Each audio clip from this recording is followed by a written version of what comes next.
Bismillahirrahmanirrahim. Assalamu alaikum wa rahmatullahi wa barakatuh.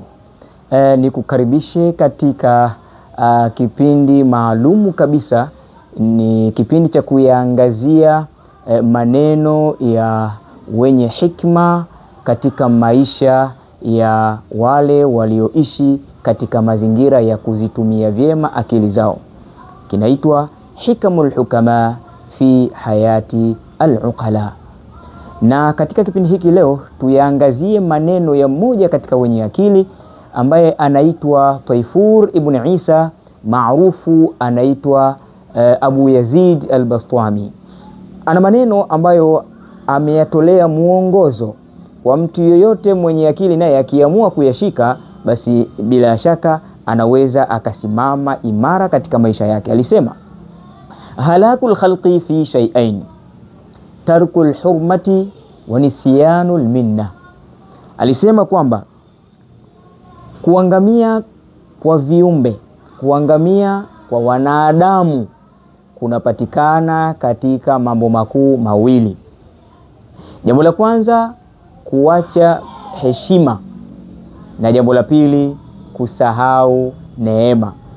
Haya mambo ameyatolea muongozo kwamba mwanadamu ukitaka uangamie au uishi katika maisha ya misukosuko, maisha ya hovyo hovyo, maisha ya kimateso mateso, basi haya mambo mawili haya ukiwa nayo haya au moja lao, basi ujue utakwenda kuishi maisha ya design hiyo. Lakini ukijiepusha nayo, bila shaka utapata maisha yenye furaha, maisha yenye kutangamaa mazuri. Kwa nini? Kwa sababu la kwanza unaambiwa tarkul hurma, kuacha heshima. Maana yake ikiwa cha kwako ulicho nacho ukishindwa kukiheshimu ulicho nacho, basi maana yake utakuwa na tamaa ya kuvitaka vitu visivyokuwa vyako, na utakidharau chako kwa sababu umekiona cha mtu. Unaweza ukaacha kazi yako ukaiona kana kwamba haina maana kwa sababu umemuona kuna mtu anafanya kazi ambayo kwa mtazamo wako umeiona ina maana kuliko hiyo ya kwako. Hatimaye unataka kwenda kule, huku umeacha, unakosa vyote. Matokeo yake unaingia katika maisha magumu. Lakini pia heshimu vya watu. Ukiheshimu vya watu, maana yake hautokuwa mwizi, lakini pia wala hautokuwa na mazingira yasiyofaa, mazingira yasiyoeleweka, kwa sababu vya watu unaviheshimu. Lakini pia wale watu wenyewe vile vile waheshimu. Ukifanya hivi, maana yake utaishi katika mazingira mazuri. Ukiwadharau watu, ukiacha kuwaheshimu watu, ukiwanyanyapaa watu, yawezekana kesho na kesho kutwa likakukuta jambo la kukukuta yule uliyekuwa ukimnyanyapaa, kumbe ni sehemu ya msaada kwako, na yeye atakutelekeza kama ambavyo ulivyokuwa wewe ukimdharau, kutompa nafasi yake na heshima yake.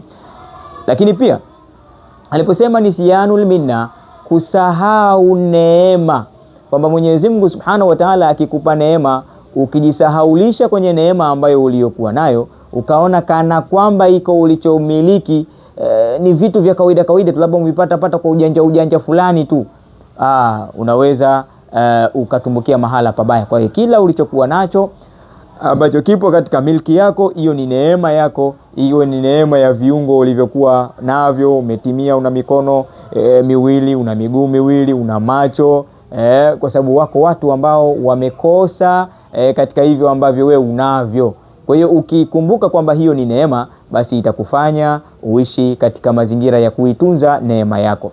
Lakini pia hata kama kuna ulichokimiliki miongoni mwa mali, basi uone hiyo ni neema ambayo Mwenyezi Mungu Subhanahu wa Ta'ala amekujalia nayo. Kwa hivyo ilinde na uitunze. Ukijisahaulisha kuwa hiyo ulichokuwa nacho ni sehemu ya neema, basi inawezekana ukatumia kwa fujo, ukaacha utaratibu wa matumizi yake, na hatimaye uende ukaangamie.